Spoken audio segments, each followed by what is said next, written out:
As Andy said, Carl Dix is unable to be here this evening, and I'm just going to hold that microphone. But I did speak to him earlier, and he very much sends his warm regards to both of you. He's very sorry that he cannot be here, and in particular, he wanted to underscore, and I want to underscore, as Andy said, the increased import of this dialogue at this time. There's been tremendous ferment about the questions of religion and atheism among the black community in this country. There's been recent features in the New York Times about the rise of black atheism. There's been many debates. Dr. Pinn has been part of this Black Skeptics website. There's many books carried here at Revolution Books that have, Sakibu Hutchinson has a very interesting book that's here as well, that have contributed to the dialogue around, and actually the breaking out of atheism among black people in this country. Conversely, the questions, or not conversely actually, but relatedly, overlappingly to tonight's dialogue, the question of black liberation is a question which has been thrust again to the fore of many millions of people's consciousness in light of the horrific recent modern-day lynching of Trayvon Martin and the deep well of anger and righteous anger that this has touched among people, black people in particular, but more people broadly in this country, against hundreds of years of, as Andy said, slavery, then Jim Crow, now the new Jim Crow. And the question of black liberation needs to be a dialogue that is opening up among every community. And I think this underscores the importance of the overlap of the topics tonight. And mainly, I was going to say I was bringing what Carl had to say. And it overlaps with what I have to say. That's where I went with it. But he wanted to underscore the importance of the question of really making a real revolution to get rid of this system and bring a whole different world into being. And for people, wherever they're coming from, to join together in fighting the power and transforming the people for revolution. Most importantly, or as part of that, today in the outpourings around Trayvon Martin, but also on April 19th, a mass day of protest nationwide against the mass incarceration of a generation in this country, to stop mass incarceration. So I wanted to bring that in as well as his regards. And I wanted to also say that the Revolutionary Communist Party, which I'm a supporter of, has contributed to this dialogue around the questions of religion, atheism, and morality, and how this intersects with black liberation and the emancipation of humanity. In many ways in recent years, but most importantly, through this book, Away with All Gods, Unchaining the Mind and Radically Changing the World, which was written by Bob Avakian.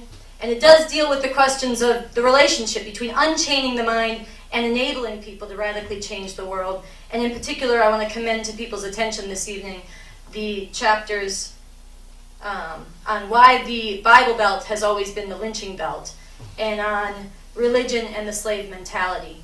And these are things which hopefully will be touched on in the course of the discussion as well.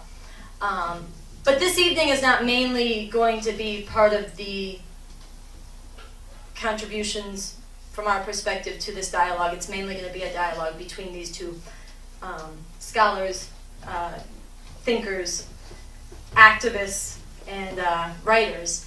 And in getting into that, I wanted to explain the format, which is that Dr. Cohn will begin. Each of them will make about a 15-minute presentation, and then Dr. Pinn. And after that, we'll all regroup on stage, and they will have a dialogue. I might ask a few questions, and you guys will enter in, hopefully, very vocally.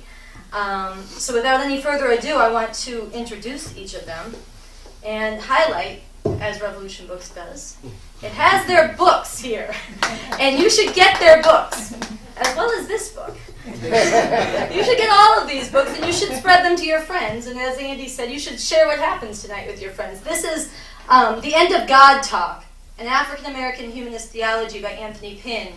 And I'm just going to read from the book. It says, Anthony Pinn is the Agnes Cullen Arnold Professor of Humanities and Professor of Religious Studies at Rice University, as well as the Director of Research for the Institute for Humanist Studies. His areas of research include African-American religious thought, religion and popular culture, constructive theologies, and African American religious aesthetics. He is the author or editor of more than 24 books, including What is African American Religion?, Embodiment and the New Shape of Black Theological Thought, and Understanding and Transforming the Black Church. Dr. James Cone, I feel like most anybody who has paid attention to liberation theology knows James Cone, Dr. James Cone. As Henry Louis Gates put it, no one has explored the spiritual world of African Americans with the depth or breadth of Cone. And his book that we have available here, The Cross and the Lynching Tree. James Cone is the Charles A. Briggs Distinguished Professor of Systematic Theology at Union Theology Seminary in New York City here. He is widely regarded as one of the most influential theologians in America, and his books include A Black Theology of Liberation, The Spirituals and the Blues, and Martin and Malcolm and America, A Dream or a Nightmare. So with that, I want to ask you to join me in welcoming Dr. Cone.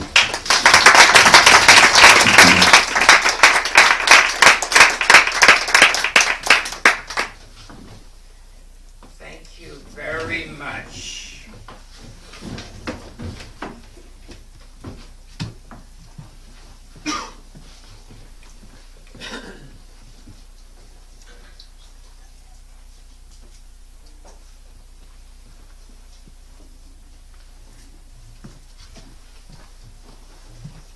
I saw Carl Dix about in December, and he asked me,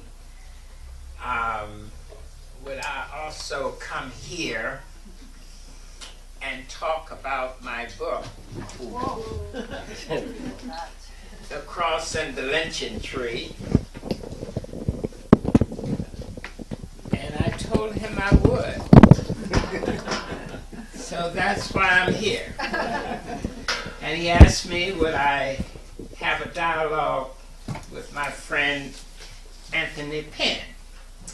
And I told him that I would be delighted.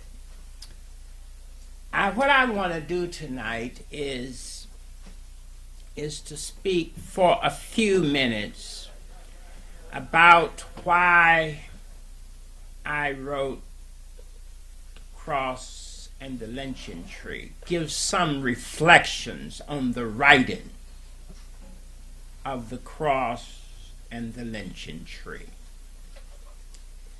And people have often asked me which one of my books is my favorite. And I really couldn't say. It was like choosing between my children. But now with The Cross and the Lynching Tree, I have a favorite. I've also been asked, how long did it take me to write The Cross and the Lynching Tree? The formal time for research, thinking, and writing was about 10 years. But I wrote many drafts before this present form. However, in a deepest sense, I can say I have been writing this book all my life. I put my whole being into it, mind, body, soul, and heart, and did not hold anything back. It was like I didn't choose to write it, it chose me. It took me, I took my time writing it, chose every word carefully, as if the integrity of black faith and the freedom struggle that arose out of it were at stake. And in a certain sense, I'm still writing it. And I will not be finished until I draw my last breath. I remember when I first sat down to write my first book, more than 40 years ago. I didn't know whether I could even write a book. But the fire of the civil rights movement and black power movement was burning deep inside of me. And I had to let it out. As Jesus said in the Gospel of Thomas, if you bring forth what is within you, what you bring forth will save you. But if you do not bring forth what is within you, what you do not bring forth will destroy you. Bringing forth black theology and black power saved me from a meaningless theological career. It was a transforming experience, empowering me to write with a clarity and a power that even surprised me. And since that Kairos moment, I have been reading and thinking and writing almost daily, trying to make sense out of how African Americans survived and resisted nearly 4 centuries of white supremacy. The cross and the lynching tree is a special moment in my theological journey. This book engaged me like no other subject. For years I have been wrestling with the great paradox of Jesus' crucifixion and the lynching of African Americans in my classes at Union Seminary, in lectures and sermons at seminaries, colleges, universities, and churches, and also at community groups, and even on TV and radio shows with anyone I would talk to about it who would listen. And the more I researched and wrote, the more I realized that the book that I was writing, The Cross and the Lynching Tree, had to be written with the most creative theological imagination that I could muster, and with the best prose that I could create. The subject was too important for a half-hearted, second-rate effort. I often wondered whether I had the literary talent to write the kind of book that the subject deserved. I hope I have written a book that bears witness to black people's struggle for justice and to the faith that empowered them and sustained them in the fight against great odds. And without qualification, I can actually honestly say that I did my best. To do less would have been a theological sin. Now, of course, I'm not James Baldwin or Toni Morrison, and I only have so much writing talent. But as I was writing, I prayed to the God of the universe to give me the wisdom, the insight, and especially the courage to write the truth about the black religious experience in the United States. There are biblical scholars, there are American historians, and there are black writers who know far more than I do about the cross of Jesus in the Roman world and the lynching in the U.S. and African American women's history and literature. Yet, I know enough about these subjects to write the book I have written, the question I have been wrestling with is, how did African Americans survive and resist the lynching terror and keep enough sanity to love and marry each other, to raise their children, and to teach them to love and to respect each other?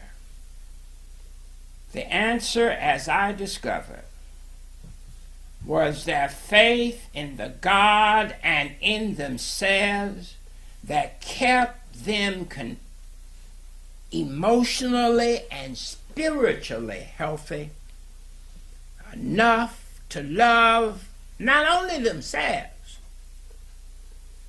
and each other, but kept them together even to love the whites who were lynching them. What an amazing accomplishment. Whites used Christianity to lynch blacks, and blacks used it to survive and to resist the whites.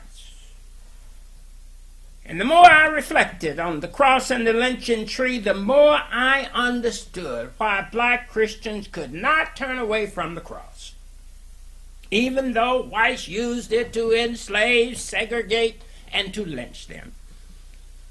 This is the great paradox in black life. There are theologians like Anthony who will have nothing to do with the cross as an explanation of Jesus' salvation, its truth. And you know, he might be right, but I don't think so. The reasons are found in this book, so you have to read it.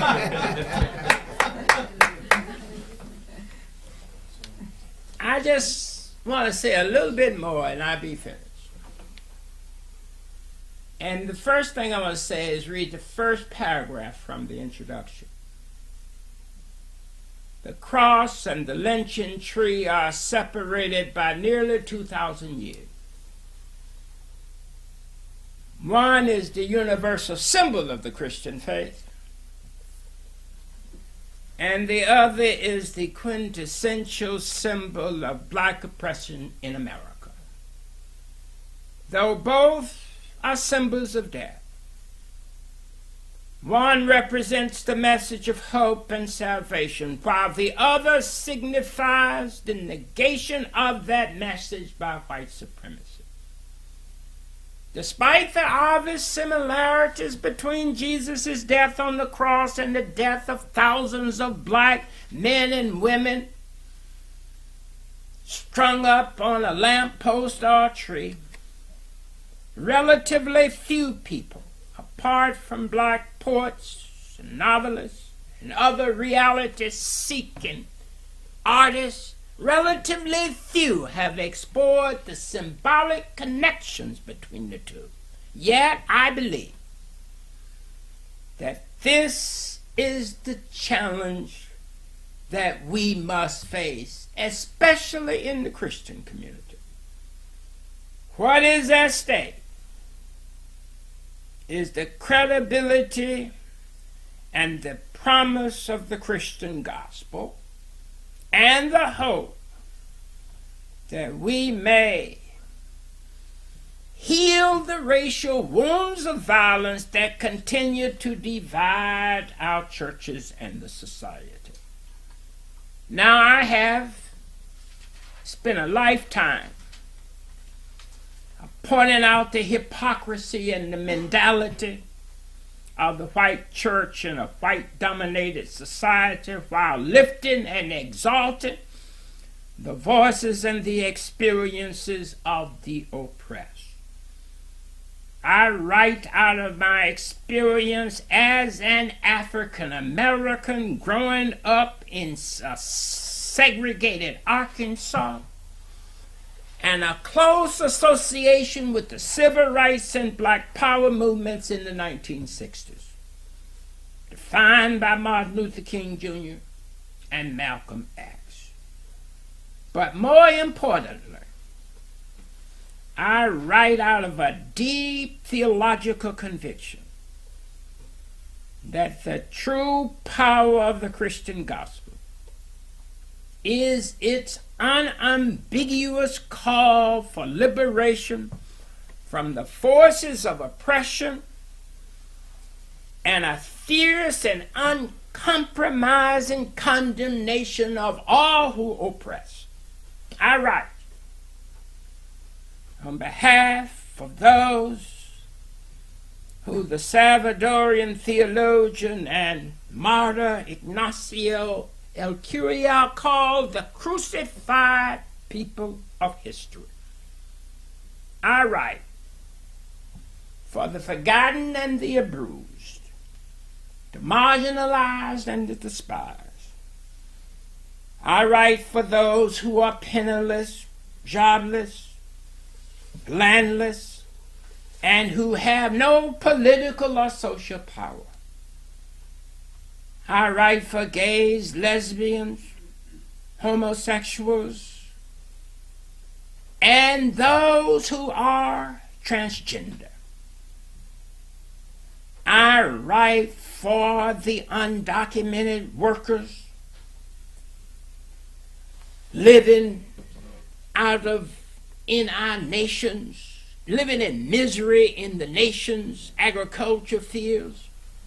I write for Muslims who live under the terror of war and empire in Iraq and Afghanistan. And I write for all people who care about humanity. I believe until we can see, especially Christians and theologians, until we can see the cross and the lynching tree together, until we can identify Jesus with the re-crucified black body hanging on a lynching tree, then there can be no genuine understanding of what Christianity means and Christian identity means in America, and no deliverance from the brutal legacy of slavery and white supremacy.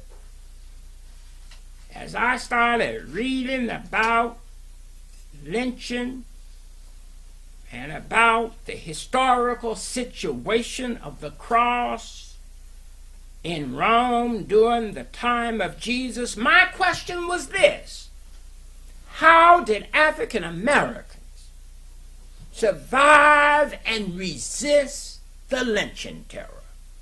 How did they do it? There were, some say, nearly 5,000 African American men and women and children who were lynched in America following the Civil War, and their devastated families were left behind to cope with a great loss. To live every day under the terror of death was no easy matter. I grew up in Arkansas, a lynching state. I know from experience something about lynching. I watched my mother and father deal with it. But the moment I read about it, examining lynching historically, I had to ask, how in the world did blacks survive? How did they keep their sanity in the midst of all that terror? I discovered, as strange and as paradoxically as it may appear, it was for many Christians the cross. It was their faith in Jesus' cross, believing that if God was with Jesus, God must be with us, because we are up on crosses too. My other question was, how did white Christians who say they believe in Jesus and that he died on the cross for them, how could they turn around and put blacks up on crosses and crucify them just like the Romans crucified Jesus? That was an amazing paradox to me. African Americans use faith to survive and resist. Whites use faith in order to terrorize black people, to torture them. Two communities, both Christians, embracing the same faith. Whites did lynchings even on church grounds. How could they do it? That was where my passion came from as I was writing this text. That was where the paradox came from. That's where my theological wrestling came from. I'll stop.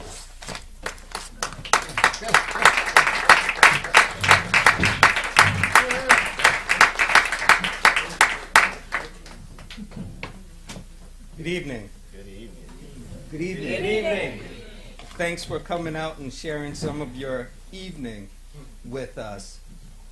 Over the course of my 18 years in the academy, I've come to a conclusion. Nothing trumps the integrity of life. Absolutely nothing trumps the integrity of life. And that anything we hold to, whether they be physical structures or mental frameworks, anything we hold to that does damage to the integrity of life, we need to get rid of. Within the context of African American communities, it's difficult to think about the flow of these communities without giving some attention to the church. So Dr. Cohn and I agree on the centrality of the cross. We agree on this. We agree on the centrality of the cross, but here's where we differ. From my perspective, the cross marks the end, the death of Christianity. It marks its inability to wrestle with the most profound of human questions. It's the end of the faith. The ministry, I'm with that. Right? There are some wonderful ethical and moral lessons within the ministry of Christ if you control for the historical and cultural context, yeah? There are some wonderful lessons there, but the cross, from my perspective, is the end of the faith. I wrestle with this through the centrality of a particular question. What can you say about God in light of human suffering in the world? And I've come to the conclusion, not much. That we wrestle within the context of this world alone. And the integrity of life, not just human life, the integrity of life requires the destruction of all gods. Right? The illusion of gods has to be wiped out if life is going to maintain its proper focus with respect to what we think and what we do. Now, this is a far cry from what I grew up thinking. I grew up on the other end of the state, the end of the state New Yorkers don't really think about. Buffalo, New York, Western New York. I grew up in Buffalo, New York, deeply engaged in the church, deeply engaged in the church. I started preaching when I was 12, and from what I hear, I was pretty good at this. Right? I preached, and the real sign of one's capacity to do this work, the calling, is not simply one's ability to hoop or get this word out, but what happens as a result? Do people come to Christ? And they came. I would preach, and people would come. And so this sort of question, what can you say about God in light of human suffering in the world, wasn't a question I really wrestled with because the answer was given. Jesus Christ. God has provided the answer. Why are you continuing to ask this question? Exercise a bit of faith. God has answered this question. I maintain that thinking until I moved to New York as a college student and got to spend some time just hanging out. Right? New York's an expensive place, but walking around is free. So I walked around and encountered a whole lot of folks who didn't fit my typical framework. My framework was Jesus is the answer. These sorts of questions are answered through the integrity of the ministry and the death of Christ. If you can't get with that, I'll pray for you. But it's not looking good. And I met people that just challenged this, and I encountered situations that just challenged this, and I had a hard time holding to this. So I started asking that question.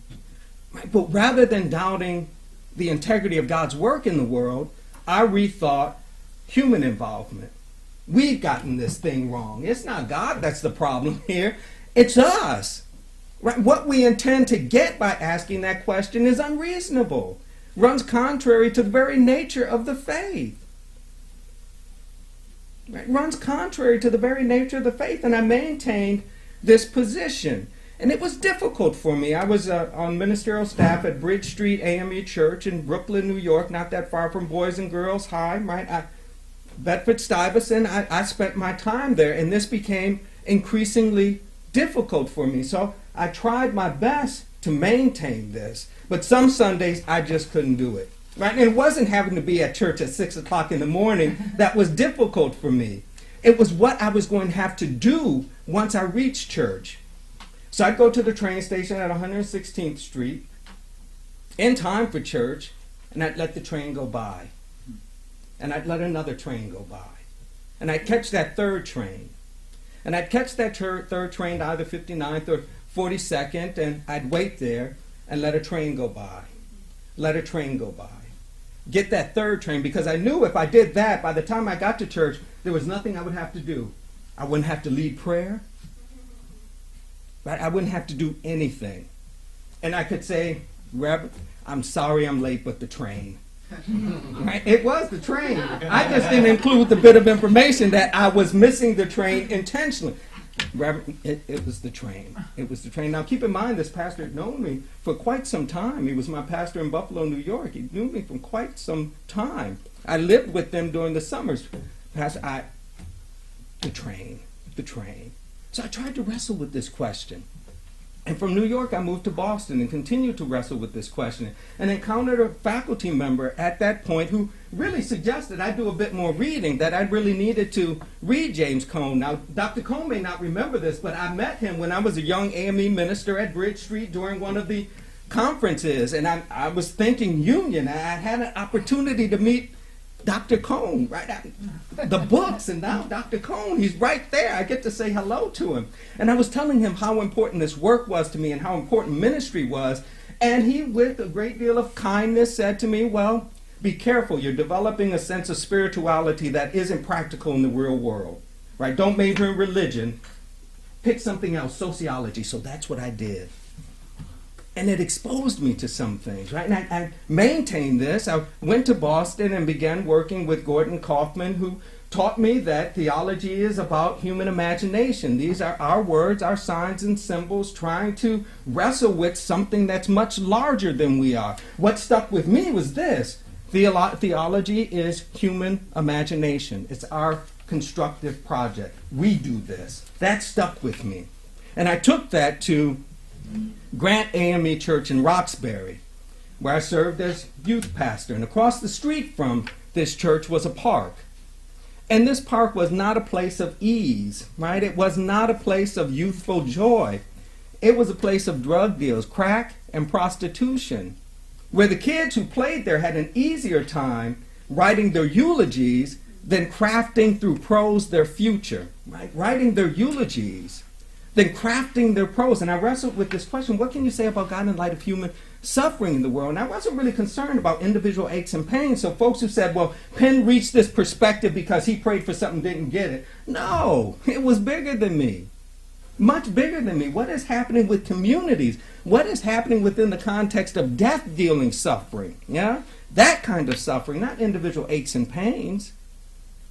But what can you say about this sort of suffering? And the minister told me, well, this is the key with your preaching. Let the people get happy with you. I wasn't happy. Let the people get happy with you. I wasn't happy. Right? I was providing a faith that I couldn't make a great deal of sense of, but I still, rather than questioning God at this point, was still trying to work through the human angle on this. How are we getting this wrong? Is it an appropriate question? How are we getting this wrong? But I reached a point where that just wasn't satisfying. Right? It wasn't satisfying. And being in the pulpit with these sorts of questions, but not having the luxury to share these questions, to share my frustrations, but having provide answers, I couldn't do it anymore. There were lots of things I was willing to do, but I was not willing to be a hypocrite. I could not preach what I wasn't convinced of.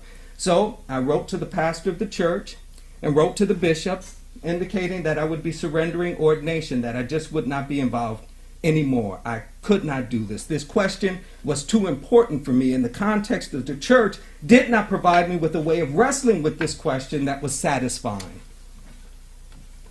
It forced me to compromise with life, to fit life within particular molds, right? To fit it within the context of the tradition, rather than bringing into question the integrity of the tradition, right? If it doesn't enhance life, is it worth maintaining? So I began to wrestle with these ideas. Well, maybe it's not the people, maybe it's God. And we need to rethink this concept of God in ways that really reflect what's taking place in the world. So I was reading Dr. Cone, I was reading Gordon Kaufman, but I was also reading Richard Wright and Lorraine Hansberry. And I was used to being somewhat comfortable, even with these questions. Right? They were intellectually grounded, and I could step away from them whenever I needed to. But in reading Richard Wright, that was no longer possible. Right? It just spoke to me in just powerful ways. His idea in Black Boy that he couldn't get with the church's program as much as his grandmother wanted him to be part of the church. She couldn't convince him to do it, so she thought maybe his running buddies could get him to surrender his life to God and become part of this. And he reflects in this book, look, I love the music, and the preacher's wife, really attractive. Right? I love the music. And he says, if he had encountered this church thing before he had encountered the harshness of the world, he could buy it. But he had encountered the harshness of the world, and this church stuff wasn't satisfying. That was haunting.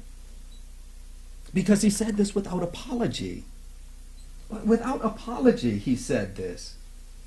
So it forced me to think, and to think, and to think. And finally, I reached a point, roughly 20 years ago now. This is my anniversary year. Roughly 20 years ago now, I decided on a new platform. That if the integrity of life is the bottom line for me, I've got to get rid of anything that doesn't allow me to maintain as my focus the integrity of life. And that means God at this point. There is no God. Just us trying to do the best we can within this world. As screwed up as we are, we try to do the best we can. There's no cosmic help for this. I gotta smash the idols of the tribe. There is no cosmic help, just us. And I tried to outline some of this in my very first book. I tried to outline some of this in conversation with Dr. Cone, Dolores Williams, and Dr. William Jones. So those three, Dr. Williams, Dr. Cone, Dr. Jones. I tried to map out my own take on this, making use of those three in conversation with them. Sitting in my little apartment in the Boston area, Somerville to be exact. My little studio apartment with a mouse living in the stove. And tried to map this out in conversation with those three, trying to come to grips with this. Made this proclamation, but still committed to theology as my discipline. I remain a theologian. This is what I do. It is my major tool. Not the only tool I use, because my thinking is you can't build a house with just a hammer. So I can't unpack this experience that is rich, is thick, it's complex with just one tool. I need multiple tools, but my primary tool is theology. I've maintained this. And in that book, I try to create some space, but it begs quite a few questions. One, if you're not going to move in this theistic path,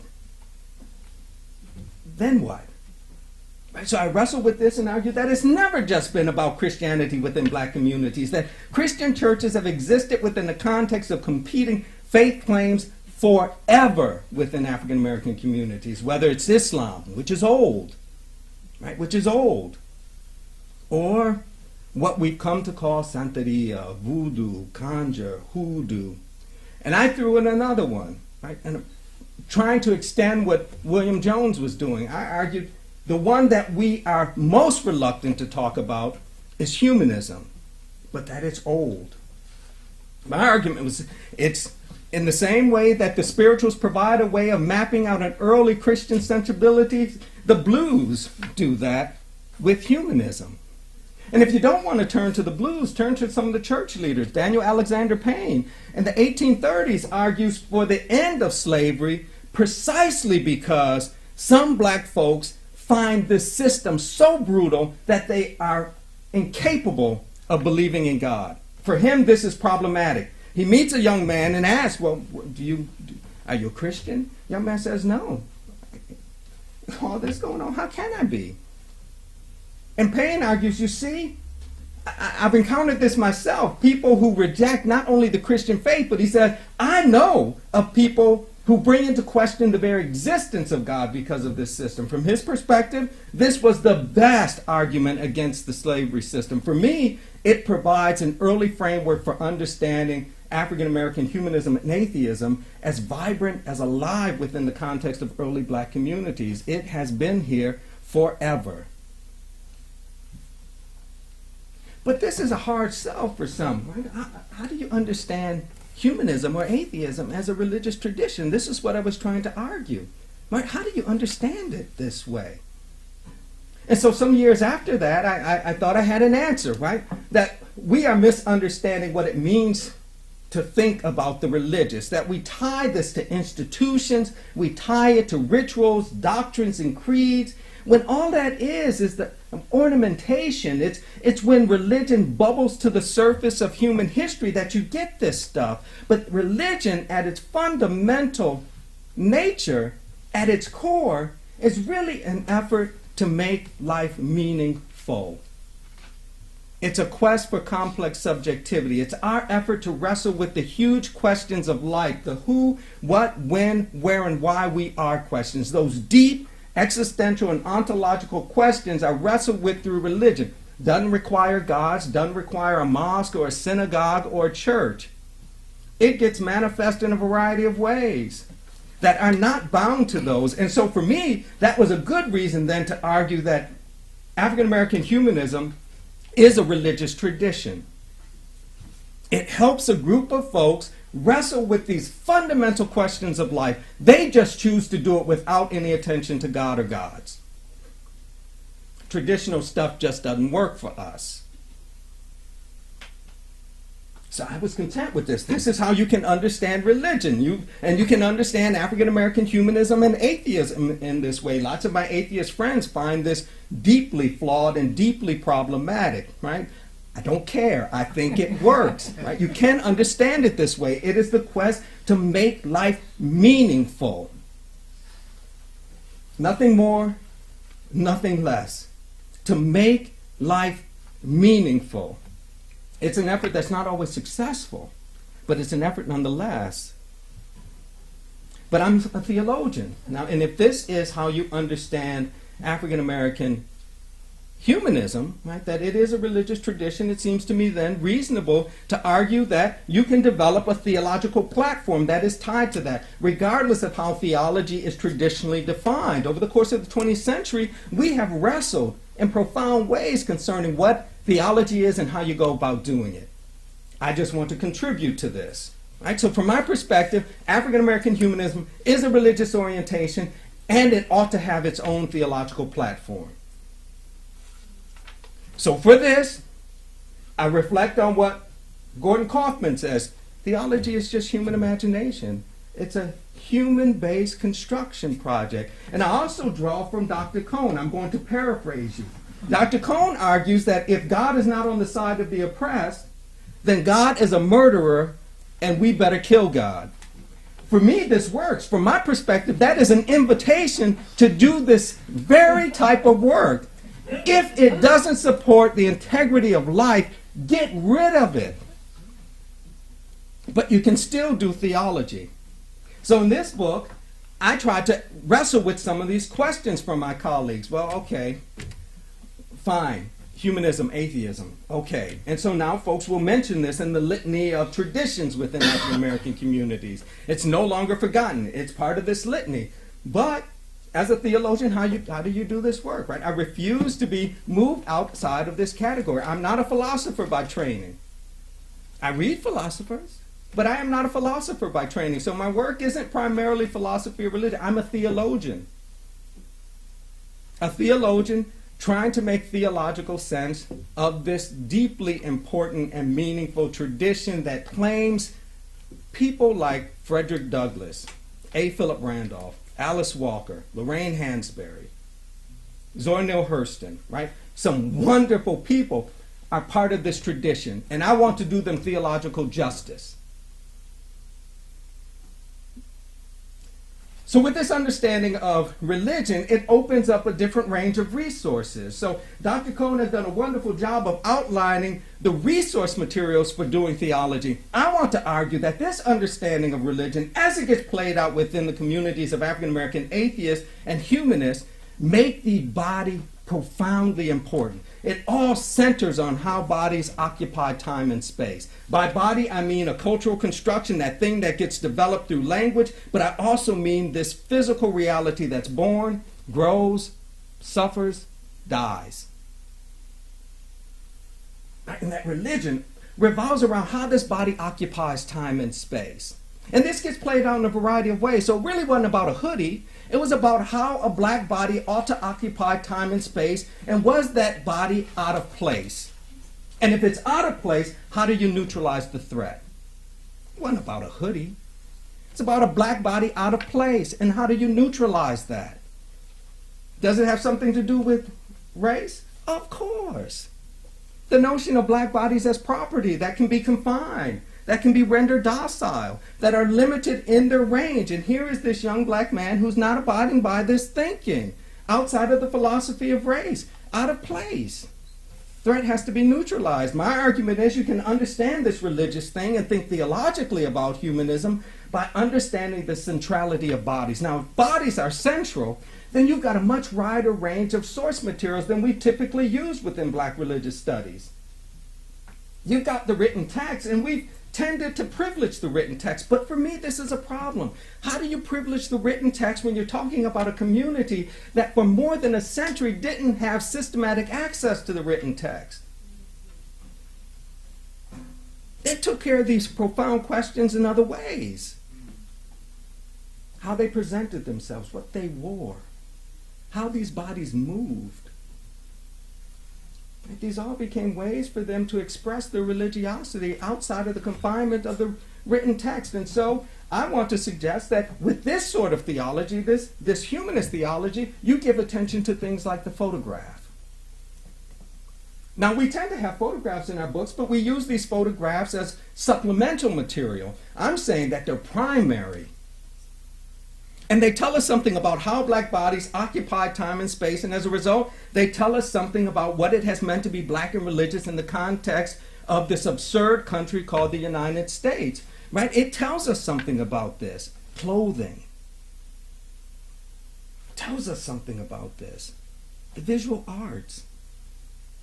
And not just folks like Lawrence, but people like Basquiat.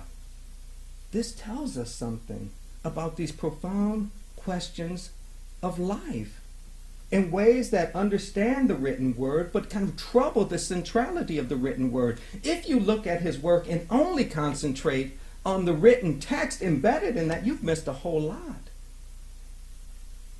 And he tells us something about the significance of embodied bodies. And from my perspective, this is deeply religious. So we use this material as well, dance. Elvin Haley tells us something about the significance of bodies occupying time and space. It tells us something about the integrity of this body. And from my perspective, it tells us something then tells us something about this human story of religiosity that doesn't require traditional theistic language, different way of describing this. Right, so rather than simply reading theological texts to do this book, I listened to a lot of hip hop. Right, just the idea, right? If you put rap music within the larger environment that is hip hop culture, you get a way of addressing the world that is rich, that is thick, that is imaginative, and is not restricted to the written word. It's everything about where this body is, what it produces, and how it's understood that plays into this. For me, that is profound. I'm doing a theology without God, and so this theology has a different central something. And for me, rather than talk about God or gods, I want to talk in terms of community, but perhaps not the way you're thinking about community. By community, I don't really mean collectives of people, right? I don't really mean a gathering of the like-minded. I don't really mean people. What I mean by community is an appreciation of both presence and absence. And it's this recognition of both presence and absence that humbles us, that pulls us out of ourselves. For me, that is the centering moment for the humanist. It pulls us out of ourselves, but leaves us in human history. Right? Nothing transhistorical about this, nothing supernatural about this.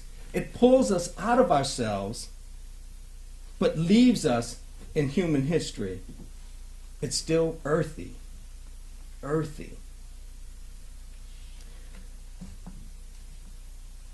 Dr. Cohn and I would also think we agree with respect to this troubling category of theological anthropology. What in the world do you say about people? The nature and meaning of the human.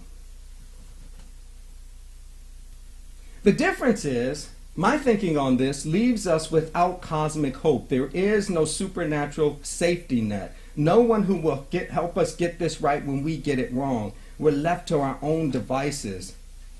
We are deeply flawed, but with profound capacities. Deeply flawed, but with profound capacities. For me, this leads to the question of ethics. And ethics for the humanist doing this sort of work has to be rethought. Ethics can't function in the same way anymore because there is no superhuman assistance. We're left to our own devices. And so from my perspective, there are no guaranteed outcomes that this gets left for the black humanist or atheist, this gets left at the door with the Christ event. There are no cosmic forms of assistance. We've got to do this for ourselves, which means we'll probably get it wrong. So I don't talk about liberation anymore. I did for a good number of years, but I don't talk about liberation anymore. I'm much more connected to what Foucault says. For me, this is really about trying to create greater spaces for the practice of freedom, recognizing that they collapse. That I will help this group, but it'll be at the expense of another. And we see how this operates within churches. Churches have done a wonderful job with respect to issues of race. But the record's rather questionable when it comes to issues of gender, sexuality. Right? Wonderful job with respect to race. But gender and sexuality, issues of class, record's not so stellar. Right? So I want to think about ethics differently. And I'm in conversation with a range of folks trying to understand ethics in this way. I'm in conversation with Thoreau. There's just something, for me, profound in Walden, something profound in that. The idea that we have to pause and appreciate the ordinary. Right? That there's just something deeply compelling but deeply troubling about the ordinary. Gather everything, suck everything out of every moment. For me, this is profound. But it doesn't work without figures like Harriet Tubman, who teaches us something about movement within the context of spaces. Right? Thinking about the integrity of embodied life within the context of spaces. And these two only work for me if you throw in Frederick Douglass. Particularly intriguing for me is Frederick Douglass's throwdown with Covey in the barn. right? It's at that point that he says he's only a slave in physical form, no longer a slave in being, right? The mind is free, and he can work on the body. All of these figures, it seems to me, promote a way of thinking about what we ought to do in the world that is historically grounded and is comfortable with paradox and tragedy. I think this is missing from black churches, a comfort with paradox and tragedy. That I want to think through this humanist theology, think about movement in the world that recognizes the real possibility of failure. And how do you move through the world in light of the real possibility of failure? How do you maintain as central the integrity of life within the context of a real possibility of failure? These are some of the things I'm trying to wrestle with in this book. Right? Lots of the books I wrote in conversation with colleagues for conversations with colleagues. This one is deeply personal. This one was first for me to kind of get my head wrapped around some of these ideas. First for me, and then share it with others. Thanks so much.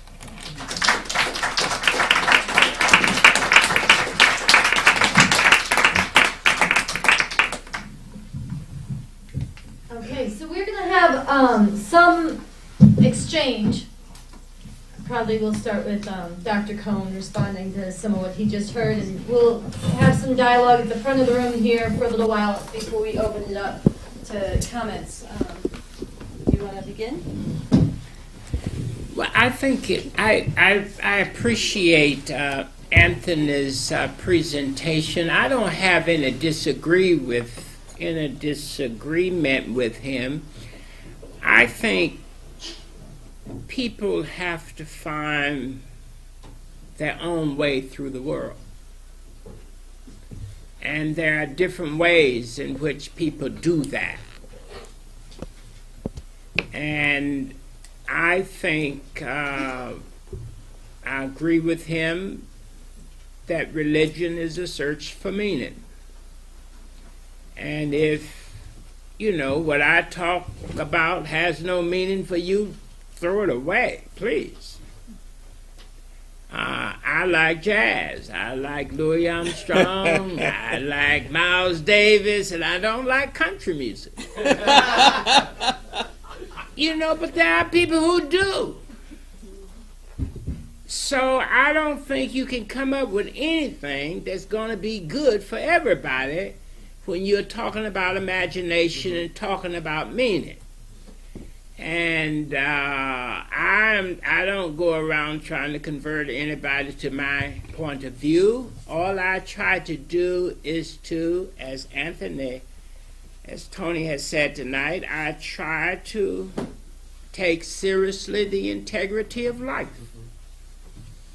And where I was born and where I was reared, Christian faith had a lot of meaning for me. I wouldn't be sitting here without it. And I don't want anybody else to take it. It may not be good for you. But it's been good for a lot of people. It was good for Martin King. I don't want to throw King away. It was also good for Malcolm X, but it was a different religion. So everyone has to face life and the tragedies that we encounter. And all I was trying to do is to bear witness to a faith that has empowered quite a few people to cope with the terror of white supremacy. All of them, most black people didn't go to Harvard. They didn't go to Columbia. They didn't go to Northwestern University. So they haven't read Camus. They haven't read Richard Wright. They haven't read a lot of people. They're just trying to make it. They work every day, and they're trying to make it. Now, how they going to make it? They reach down, just like Anthony, into life for resources that enable them to cope with the contradictions in life. And all we can do is what we're doing tonight, is to bear witness what has been meaningful to us. And so I want to thank him for that testimony. And it's not persuasive to me, but if it's good for you, I said good for you.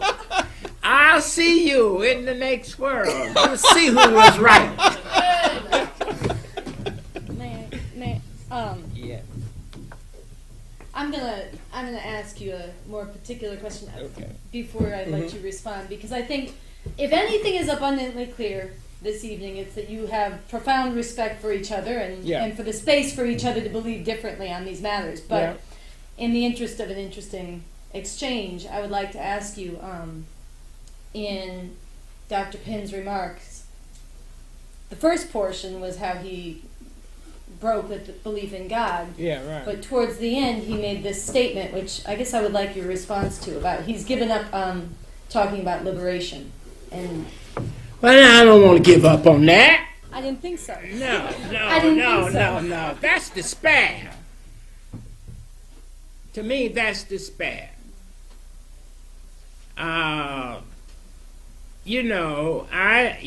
That's what people are struggling from down in Florida right now. I don't want to give up. I just don't want to wallow in my own questions. I am deeply committed. The thing is that I do agree that we are not likely to get a full liberation. We're not likely to get full justice. But one thing for sure, we can get more than what we have. Mm-hmm. And that's what I want. I do have one. You can respond to any portion of this, but I also have another question for you, which was, you implied it. I mean, actually, you argued it this evening, but I've heard you say it quite explicitly. I'm paraphrasing, so you can correct me, but that the role of the black church in the history of this country has not. I don't think, from what I've read, I don't think you would agree that it's been a major source of black people's ability to sustain and live through suffering in the history of lynching, slavery, everything down to today, and that it has played at least a more contradictory role, if not mainly a negative role. But maybe that's further than you would take it. But I'd respond to overall, but I'd like to push on that a little bit. Well, the first thing I would say is, I've gotten rid of the language of liberation, and in its place, I am happy with the idea of struggle. That it's the process that really matters.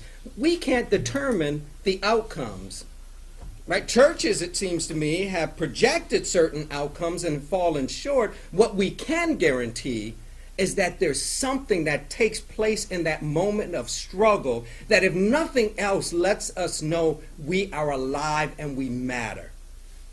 Struggle, for me, is what it's about. In terms of churches, I'm happy if churches will say what we are about is survival, because no doubt about it, churches have helped black people survive against the odds within an absurd society, right? A death-dealing society that understood them as less than because of their look. No doubt about it, black churches have helped folks survive. And if black churches would say, and scholars of the black church would say, this is what it's about, survival, I'd have a different critique and a different conversation. But I really don't see where black churches have done much that extends beyond survival, something that points in the direction of liberation. That's a different course of action. That's a different kind of thing. And from my perspective, this is in part where we disagree. My thinking is it's the very Christ event that prevents it from making this sort of push forward. That the Christ event teaches lessons that suffering is somehow redemptive. And the idea that suffering is redemptive prevents anything that I can understand as resembling liberation. It can provide survival, and that's been important. But I don't see how that sort of theological strategy gives us more than that. Well, it all depends on what you mean by liberation. No, depending on what you mean. Yes, it's done more than help black people to survive.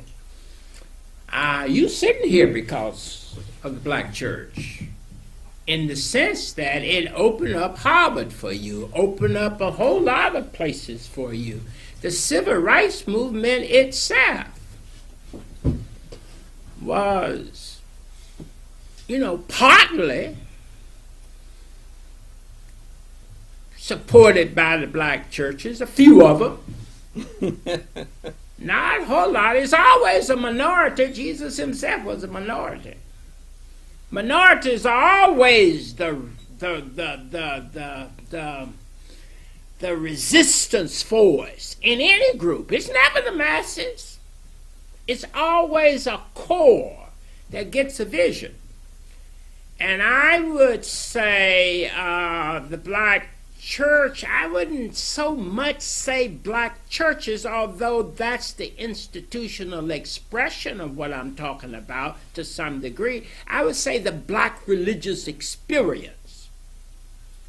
And that would include not just the Christian part, but the secular part. It would include the Islamic part. It would include any dimension in life that enables people to fight back. You can't survive unless you fight back. Mm-hmm. So I'm just saying that the churches provided a context for black people to organize and to resist. And resistance, they didn't always win, but they won on the inside. When those black people in Montgomery decided not to ride the buses anymore, it was in the context of the churches that they organized. And they met in churches twice a week in order to have services to keep them resisting segregation in that society. The same happened in Birmingham and in other places. Everywhere black people organized and resisted in the context of the churches were used as a place for them to meet. Where were they going to meet? They didn't own anything else. Without the black churches, the civil rights movement would not have survived. Now, maybe you said that's not so much. Well, I think it's pretty good. The civil rights movement is the greatest transformation, certainly of racial transformation in this society. Some call it a second reconstruction.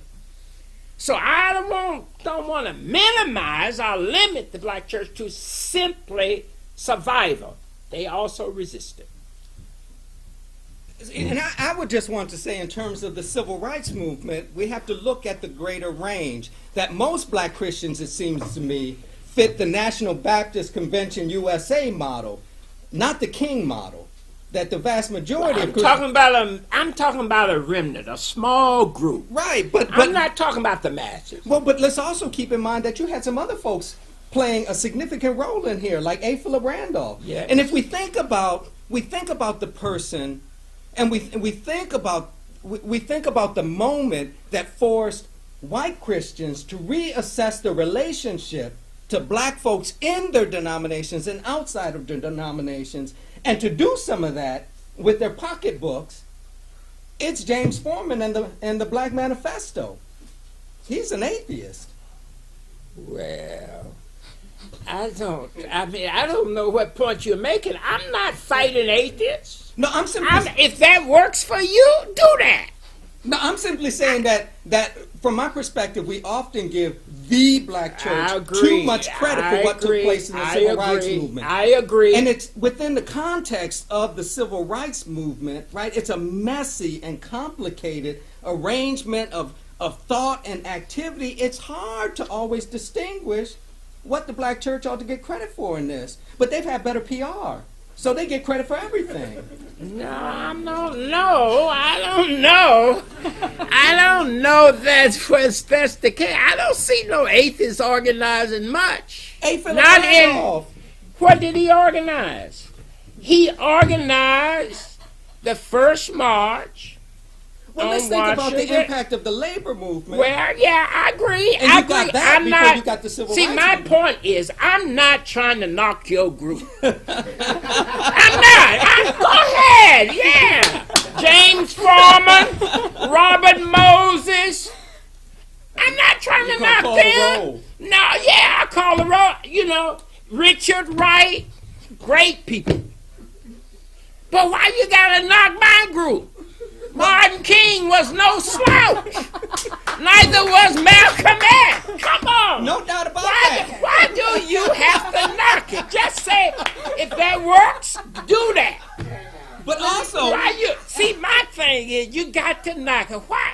Just are you insecure with your point of view? I mean, I feel pretty good about me. I don't have to knock you. But we both know. We both know. I think this is a fine book. Yeah, if it works for y'all, buy that. But don't knock it. I mean, there's some poor ladies down there who will never be able to read what you write. And I go and talk to them when they invite me. Well, they don't have to buy the book. But you know, but Dr. Cone, you know, you are the exception with respect to this conversation. You ask, why do I provide the critique? Come on now, you know that most folks are not saying what you're saying. Most of your students aren't saying what you're saying about it. But you're talking to me now. Right, but these books are written in a larger context. You're responding to a whole lot of folks in this. Yeah, I agree. I'm responding to a whole lot of folks in this. But you got some bad atheists like you got some bad Christians. Well, let me ask a question.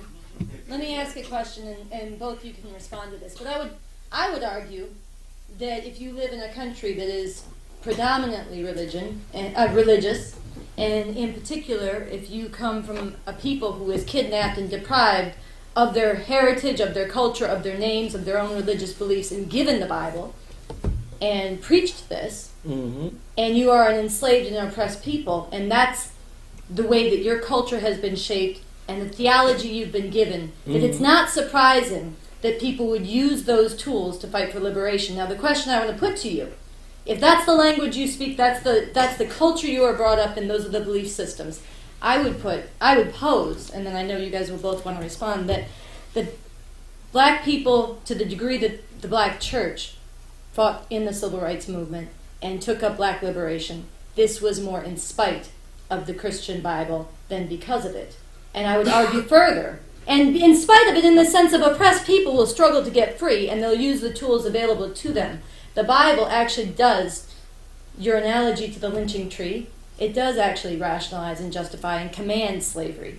It commands the stoning of women who are not virgins when they get married. It is a book written thousands of years ago by people who lived in agrarian, slave-owning, patriarchal societies. So I would pose to both of you, and maybe we'll start with Dr. Pinn. Where does the actual content of the Bible, the historical context in which the Bible was written, where does that figure into its role?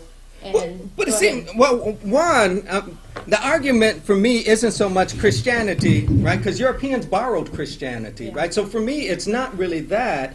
And there's always been a kind of liberal interpretation of Scripture within churches. I think there's some difficulties with the Bible, and that Christians who are going to maintain that orientation might want to also investigate other materials, right? Like our own literature. We tell our own stories. Right, rather than the borrowed stories, we tell our own stories, and so I think there are difficulties with the Bible, right? That there's really no condemnation of slavery, that it's deeply patriarchal. There's some issues, but we have those issues within the context of our own thinking. You don't need the Bible to come up with those problematic strategies. My issue with Christianity is a bit different than that, right? I mean, this text is flawed in a variety of ways, but you're going to come up with the same sort of flaws without this Bible. But I do want to go back to another point. Now, Dr. Cone knows that his take on this is not the typical take, because most folks are going to Union to hear this. If it works for you, do it.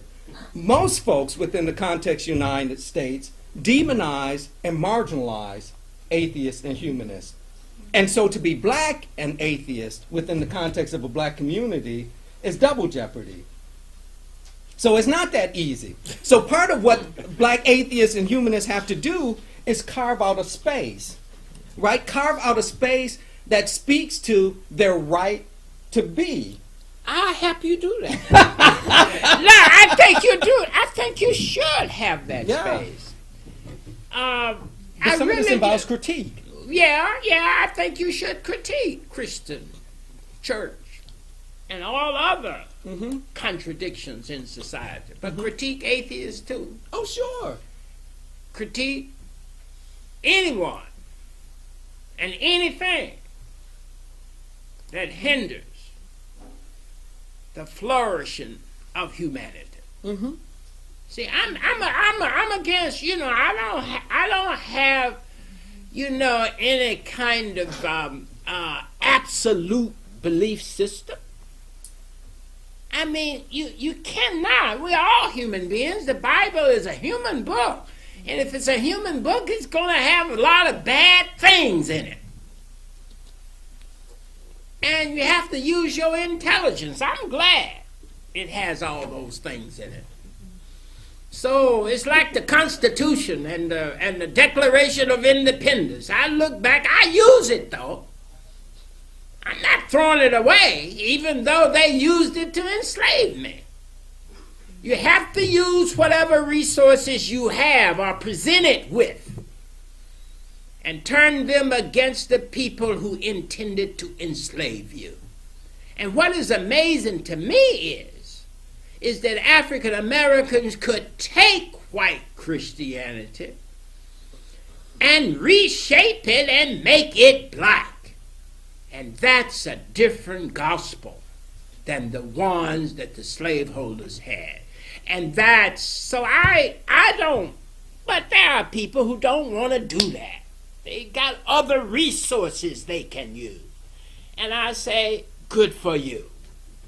Everybody needs some resources for imagination. People need some resources for meaning. They are not the same for all persons because we're in different situations and have different challenges, different resources. I just say that,